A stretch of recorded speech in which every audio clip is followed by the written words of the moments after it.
Bonjour et bienvenue à ce nouveau numéro du Club Éco d'Objectif Aquitaine. Aujourd'hui, nous recevons Philippe Mazière. Philippe Mazière est directeur Aquitaine de Belin Promotion. Philippe Mazière, bonjour. Bonjour. Alors, Belin Promotion, déjà peut-être une petite photographie, un petit historique. Je crois que c'est un groupe qui est d'origine toulousaine, nos voisins. Toulousaine, tout à fait. C'est un groupe toulousain, un groupe familial. Qui a été créé il y a une quarantaine d'années. Une quarantaine d'années et qui intervient principalement sur la région donc Aquitaine, Midi-Pyrénées et également en gros c'est le grand sud-ouest. Voilà, le grand sud-ouest élargi puisqu'on va jusqu'à Montpellier et on a fait quelques opérations sur Lyon, Tours, voilà. Alors on parle de groupe. Au niveau de la région, peut-être une petite photographie, c'est combien de personnes? Ça représente une dizaine de personnes sur la région Aquitaine. Sur la région Aquitaine. L'ensemble du groupe, c'est combien? C'est 60 personnes. Voilà. Ah oui, d'accord, donc c'est un groupe, mais avec, j'allais dire, qui est resté à taille humaine. Qui reste à taille humaine et qui reste une PME. Hein. On aime à se présenter comme des artisans quand même. Alors, en comparaison à quoi? Des grands opérateurs En comparaison aux grands opérateurs qui sont effectivement beaucoup plus nombreux et beaucoup plus. Nous, on reste sur du produit assez sur mesure. Voilà. Votre particularité, c'est donc de plutôt cibler des projets, on disait entreprises à taille humaine, donc des projets plus modestes. Voilà, des projets plus modestes. Ça ne nous interdit pas. Hein. Sur Toulouse, on a quelques très gros dossiers, hein, bien sûr, qui sont un petit peu emblématiques. Mais c'est vrai que sur la région Aquitaine, on est plutôt sur des dossiers de moyenne ampleur qui correspondent aujourd'hui de plus en plus au marché, puisqu'on constate également que nos confrères nationaux commencent à y venir. Oui, c'est vrai, la concurrence se fait un peu plus féroce sur des dossiers que jusqu'à maintenant, ils négligeaient un petit peu, il faut dire ce qui est. Qui étaient en dessous de leur seuil d'intervention. Voilà. C'est lié aux tensions qui sur le marché aussi. C'est lié aux tensions qu'il y a sur le marché, c'est lié aussi à une évolution un petit peu de la clientèle aussi, qui aujourd'hui est un petit peu plus frileuse sur les grosses opérations, les très grosses opérations qui peuvent être un peu inquiétantes, surtout quand on est propriétaire occupant. On se dit, oulala, il va y avoir des charges, on arrive dans un quartier tout neuf. Donc il y a une incertitude sur le devenir et l'évolution d'un quartier neuf. Alors justement, c'est quoi les quartiers ou les coins qui vous intéressent? Par exemple, là, vous êtes très présent sur l'agglomération bordelaise.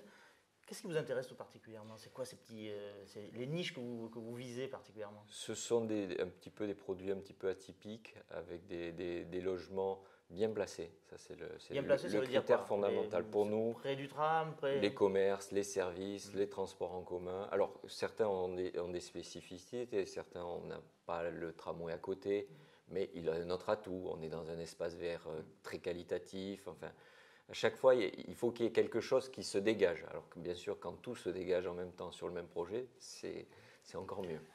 J'aimerais bien rentrer juste dans la cuisine un petit peu de Belin Promotion. Comment on fait pour justement identifier ces endroits? On fait quoi? On se promène dans la ville, on arpente en voiture ou à pied la ville. Comment on fait pour identifier ces petits... On connaît très bien sa ville. Ouais. On circule tout le temps en vélo. D'accord. Ce qui est mon cas. Ce qui fait qu'en vélo, on voit des choses qu'on ne voit pas en voiture. Et on peut s'arrêter prendre des notes. Hein. On s'arrête prendre des notes, on repère des choses et puis comme ça, un jour, on trouve un beau terrain sur lequel personne ne pensait aller. Mais ça n'exclut pas, bien sûr, les canaux traditionnels de recherche foncière, hein, que sont également les agents immobiliers qui nous connaissent, avec qui on travaille, qui disent ben voilà, j'ai un exemple justement d'un terrain qu'on a trouvé qui est très très bien placé dans le centre de Mérignac avec le tramway au pied. Vous n'allez pas dire exactement où, j'en suis sûr. Si, puisqu'on va livrer l'opération. Donc alors, elle est en chantier, donc elle s'appelle Mérignac Green Harmony. D'accord. Vous allez livrer quand alors? On va livrer ça au deuxième trimestre 2014. Donc, programme de combien de logements? 22 logements, une petite opération. On est à la limite d'une zone d'habitat pavillonnaire, mais à 50 mètres du tramway, en face du lycée de Mérignac, à une station du centre de Mérignac Centre, dans un écrin vert. C'est une pépite. Oui, c'est une pépite qui justement a été trouvée un week-end. À bicyclette? En vélo. C'est vrai. Donc le secret mais pas par moi, par un école. Le secret de Belin Promotion, c'est le vélo et le petit carnet d'adresse du traditionnel. Oui, c'est artisanal. C'est artisanal, c'est tout à fait artisanal. C'est carrément un des collaborateurs qui se promenait avec sa fille en vélo, qui a dit Il est rentré le lundi, il m'a dit, j'ai vu un terrain, on pourrait peut-être faire quelque chose. Hop, et puis on a démarré comme ça. Voilà. Non, c'est comme ça que ça se passe. Alors dites-moi, justement, j'aimerais qu'on parle du marché de l'agglomération bordelaise. On a tendance, parce qu'il y a de gros projets qui sont portés, je pense à Euratlantique ou le bassin à flot, ou encore Ginko dans une autre mesure, mais, ou les Terre-Neuve à Bègle, on a le sentiment que c'est un peu, pour la promotion immobilière, c'est un peu l'Eldorado. Alors, qu'en est-il exactement? Alors, par rapport à ces notions de marché global, il faut distinguer, je dirais, la réalité du marché avec un petit peu la prospective que peuvent avoir les collectivités et qui est très positive à toute l'agglomération à travers tous ces projets qui permettent effectivement d'avoir un focus sur Bordeaux, avoir des perspectives. Enfin, on sent que c'est une ville qui évolue positivement, qui fait de la prospective, qui va plus loin. Vient derrière la réalité du marché qui, elle, est quelque chose de plus concret, puisque quand on est sur la prospective, on raisonne à 10, 15 ans. Tout à fait. Et le marché, lui, on s'adresse à des gens qui veulent leur logement pour y habiter demain. Donc il y a un petit décalage par rapport à ça.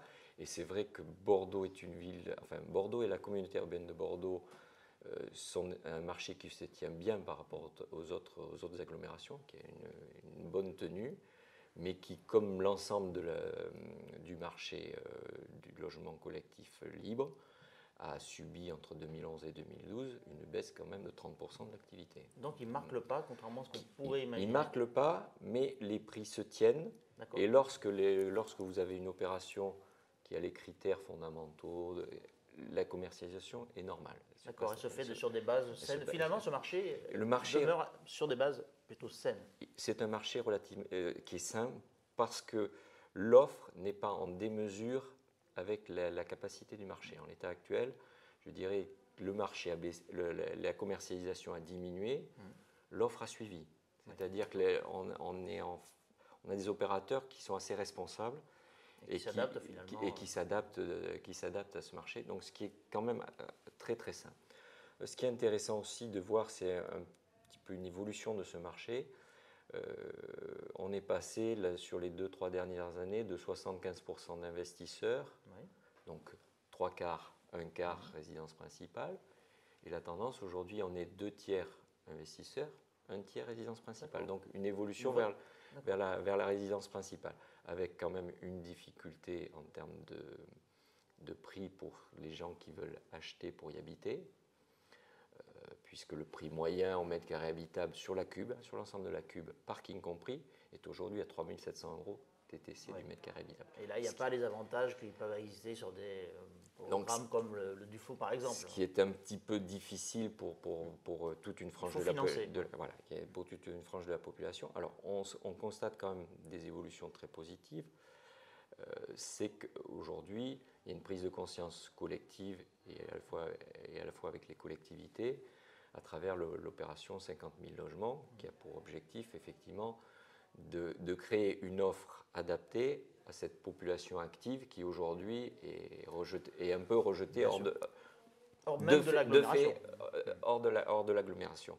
Alors c'est vrai que je disais qu'il y avait une évolution favorable de l'accession en résidence principale, mais qui aujourd'hui bénéficie essentiellement aux gens qui sont déjà bien établis dans la vie, c'est-à-dire que c'est les quadras, quinquas ou les personnes retraitées ou proches de la retraite qui anticipent leur retour vers le centre-ville en vendant une maison individuelle et cherchent un bel appartement. Ce qui a tendance aussi à maintenir ses prix puisque on s'adresse à une frange de clientèle qui a un certain pouvoir d'achat. Philippe Mazir, avant qu'on se quitte, je voudrais juste vous poser une petite question avec une réponse courte si vous le voulez bien. Est-ce qu'on peut faire un premier bilan de 2013 pour Belin Promotion et une petite perspective sur 2014? Comment vous sentez le marché? Comment vous sentez les choses évoluer? Alors, en ce qui concerne Belin Promotion, nous on est un petit peu atypique, on ne représente pas grand-chose par rapport au marché. Mais c'est à Belin Promotion. Mais par contre, effectivement, on est en redéploiement important, c'est-à-dire qu'on a pas mal d'opérations par rapport à ce qu'on avait les autres années, qui se déroulent bien parce que justement on a été sensible à ces critères et on se Vous positionne. avez su anticiper un petit peu. On On a ne pourrait su- pas dire que Belin Promotion ne connaît pas la crise, mais s'y est adapté. Voilà, exactement. On s'y est adapté, donc ça c'est important. Donc on est aujourd'hui sur des opérations de centre-ville, Mérignac, Gradignan centre-ville, Bordeaux, Senon, le coteau de Senon sur un espace vert très qualitatif avec la vue sur Bordeaux. On est sur des produits qui ont en face une clientèle. Voilà. Oui, ils sont sexy et adaptés à une certaine clientèle. Alors, on n'exclut pas bien évidemment les acquéreurs en résidence principale. Et notamment, nous avons 2-3 programmes qui sont très très bien positionnés parce qu'ils peuvent bénéficier de la TVA à taux réduit. Et donc, on arrive à autour des 3 000 euros du mètre carré habitable, qui est je dirais le seuil finançable et acceptable pour un ménage actif implanté dans l'agglomération. Ça ouvre droit au prêt à taux zéro, ça ouvre droit aussi au prêt à taux zéro de la communauté urbaine de Bordeaux. Enfin, il y a des atouts, on trouve des solutions de financement pour cette clientèle-là de famille. Voilà. 2014, allez, en 2 mots. 2014, consolider. Les voyants sont quoi? Orange, vert encore? De toute façon, aujourd'hui, en termes de marché global, je pense qu'il va y avoir une reprise progressive, raisonnée. Il faut rester raisonnable. Voilà. Philippe Mazière, merci. Je vous donne maintenant rendez-vous au prochain numéro du Club Éco d'Objectif Aquitaine. À bientôt.